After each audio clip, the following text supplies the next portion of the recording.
ನಮಸ್ತೆ, welcome to Yoyo Kannada. ಮನೆಗ ನೋಡೋಣ ಕರ್ನಾಟಕದ 5 ಪ್ರಮುಖ ಸುದ್ದಿಗಳನ್ನ.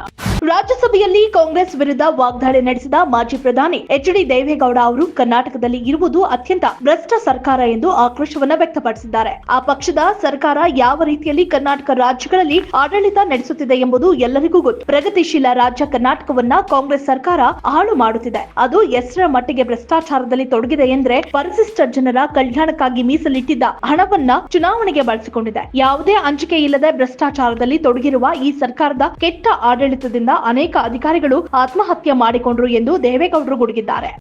ನನ್ನ ನಾಯಕತ್ವದ ಬಗ್ಗೆ ಯಾರಿಗಾದ್ರೂ ಅನುಮಾನಗಳಿದ್ರೆ ನನ್ನ ಬಗ್ಗೆ ಮಾತನಾಡ್ಲಿ. ಆದ್ರೆ ನಮ್ಮ ತಂದೆಯವರಾದ ಯಡಿಯೂರಪ್ಪನವರ ಬಗ್ಗೆ ಆದಿ ಬೀದಿಯಲ್ಲಿ ಮಾತನಾಡುವುದು ಇಲ್ಲವೇ ಕೀಳು ಪದ ಪ್ರಯೋಗ ಮಾಡಿದ್ರೆ ಸುಮ್ಮನಿರುವುದಿಲ್ಲ ಎಂದು ಬಿಜೆಪಿ ರಾಜ್ಯಾಧ್ಯಕ್ಷ ವಿಜೇಂದ್ರ ಭಿನ್ನಮತೀಯರಿಗೆ ನೇರ ಮಾತುಗಳಲ್ಲಿ ಎಚ್ಚರಿಕೆ ಕೊಟ್ಟಿದ್ದಾರೆ. ರಾಜ್ಯದಲ್ಲಿ ಬಿಜೆಪಿಗೆ ಭದ್ರ ಬುನಾದಿ ಹಾಕಿದ್ದು ಯಡಿಯೂರಪ್ಪನವರು. ನನ್ನ ಬಗ್ಗೆ ಅಸಮಾಧಾನವಿದ್ರೆ ಮಾತನಾಡಿ, ಆದ್ರೆ ತಂದೆಯವರ ಬಗ್ಗೆ ಮಾತನಾಡಿದ್ರೆ ಸುಮ್ಮನಿರುವುದಿಲ್ಲ. ನಮ್ಮ ತಾಳ್ಮೆಗೂ ಕೂಡ ಇತಿಮಿತಿ ಇದೆ ಎಂದು ಗುಡುಗಿದ್ದಾರೆ. ಪ್ರಮುಖ ಕನ್ನಡ ಚಿತ್ರನಟ ಕಿಚ್ಚ ಸುದೀಪ್ ಅವರು ಉಪಮುಖ್ಯಮಂತ್ರಿ ಡಿ.ಕೆ. ಶಿವಕುಮಾರ್ ಅವರನ್ನ ಭೇಟಿ ಮಾಡಿದ್ದಾರೆ. ಈ ಭೇಟಿಯ ಹಿಂದಿರುವ ಉದ್ದೇಶದ ಕುರಿತು ಮಾಧ್ಯಮಗಳಲ್ಲಿ ಹಲವಾರು ಊಹಾಪೋಹಗಳು ಹರಿದಾಡುತ್ತಿದ್ದಂತೆಯೇ ಡಿಕೆಶಿ ಸ್ಪಷ್ಟನೆ ನೀಡಿದ್ದಾರೆ. ಸುದೀಪ್ ಅವರದ್ದು ಸ್ವಲ್ಪ ವೈಯಕ್ತಿಕ ವಿಚಾರಗಳು ಇವೆ. ಶೂಟಿಂಗ್ ಸ್ಥಳದ ಬಗ್ಗೆ ಅವರು ಬಂದು ವಿಚಾರಿಸಿದ್ದಾರೆ. ಅದನ್ನ ಹೊರತುಪಡಿಸಿ ಬೇರೆ ಯಾವುದೇ ವಿಷಯ ಇರಲಿಲ್ಲ. ಇದು ರಾಜಕೀಯ ಸಂಬಂಧಿತ ಭೇಟಿಯಲ್ಲ. ಅವರು ಸ್ನೇಹಿತನಾಗಿ ಬಂದು ಭೇಟಿಯಾದ್ರು ಎಂದು ಡಿ.ಕೆ. ಶಿವಕುಮಾರ್ ಹೇಳಿಕೆ ನೀಡಿದ್ದಾರೆ.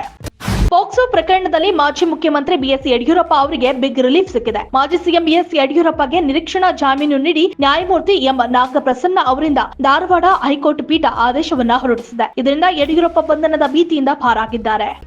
ಶಾಸಕ ಬಸನಗೌಡ ಪಾಟೀಲ್ ಯತ್ನಾಳ್ ವಿರುದ್ಧ ಮತ್ತೆ ಕಿಡಿಕಾರಿರುವ ಮಾಜಿ ಶಾಸಕ ಎಂಪಿ ರೇಣುಕಾಚಾರ್ಯ ಯಡಿಯೂರಪ್ಪನವರ ರಾಜಕೀಯ ಅನುಭವದಷ್ಟು ನಿನಗೆ ವಯಸ್ಸಾಗಿಲ್ಲ ಎಂದಿದ್ದಾರೆ. ಅವರ ಬಗ್ಗೆ ಮಾತನಾಡಲು ಯಾವ ನೈತಿಕತೆ ಇದೆ ಎಂದು ವಾಗ್ದಾಳಿ ನಡೆಸಿದ್ದಾರೆ. ಕಳೆದ 1 ತಿಂಗಳಿನಿಂದ ಯತ್ನಾಳ್ ಬಾಯಿಗೆ ಬಂದಂತೆ ಮಾತನಾಡುತ್ತಿದ್ದಾರೆ. ನಾಲಿಗೆ ಮೇಲೆ ಹಿಡಿತವಿಲ್ಲದೆ ಮಾತನಾಡಿದರೆ ಎದುರಾಳಿಗಳು ಸುಮ್ಮನಿರಬಹುದೆಂಬ ಲೆಕ್ಕಾಚಾರ ಇರಬಹುದು. ಯಡಿಯೂರಪ್ಪನವರ ರಾಜಕೀಯ ಅನುಭವದಷ್ಟು ನಿನಗೆ ವಯಸ್ಸಾಗಿಲ್ಲ. ಅಂತಹವರ ಬಗ್ಗೆ ಮಾತನಾಡಿದರೆ ರಾಜಕೀಯವಾಗಿ ಭಸ್ಮವಾಗ್ತೀಯ ಎಂದು ಎಚ್ಚರಿಕೆ ಕೊಟ್ಟಿದ್ದಾರೆ.